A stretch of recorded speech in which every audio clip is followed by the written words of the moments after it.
Dear friends, welcome to the Wednesday Word on Wednesday the 25th of October.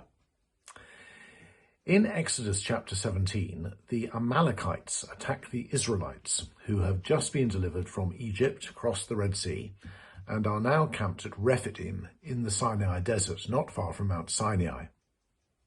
Joshua leads the defense of the people against the Amalekites, and Moses stands on a nearby hill overlooking the battle, holding up his hands. As long as Moses holds up his hands, the Israelites triumph. When he lowers them, the Amalekites prevail. When Moses tires of holding up his hands, they seat him on a stone, and Aaron and Hur hold up his hands until sunset. So Joshua overcame the Amalekite army with the sword, we're told. What a wonderful picture of prayer this is.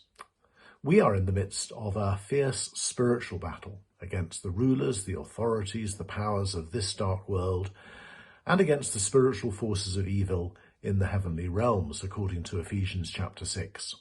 One of our chief weapons in this battle is prayer in the Spirit, on all occasions, with all kinds of prayers and requests.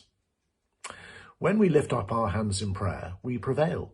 When we don't, the forces of evil triumph. God has chosen to work through our prayers to achieve his purposes in the world, so it is essential that we give ourselves to prayer. Over the years, I have found that when we pray, all sorts of wonderful things happen, often things that we don't expect.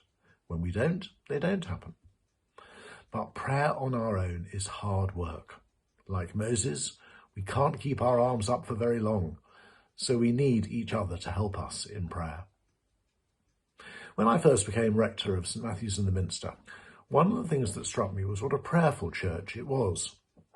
Not only was there a regular monthly prayer meeting, there was a variety of prayer groups, intercessors praying for particular issues, and prayer ministry after each of the services. Lockdown brought an end to some of those prayer initiatives, and now I want to see how we can try and revive them or replace them in a way that meets the needs of the church as it now is. Our first strategic priority, which was launched at the APCM in May, is to create a deep culture of prayer. I want to begin to address this priority in the next few months. Some of the areas I'd like to look at and review are: what does it mean to be a church with a deep culture of prayer?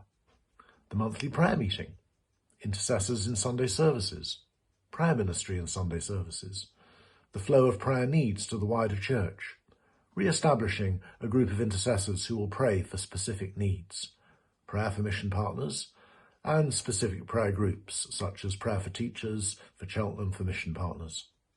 I'd love to hear from anyone who would like to be involved in this review process. We'll have an initial meeting to pool our ideas and agree a way forward. And I'd also love to hear from anyone who might have ideas about how we can create this deep culture of prayer, even if you can't come along to meetings. Moses set up an altar at Rephidim to mark the great victory over the Amalekites and called it, "The Lord is my banner," because hands were lifted up to the Lord. That's Exodus 17. Let's continue to raise a banner of prayer to the Lord at St Matthew's and the Minster. God bless you today.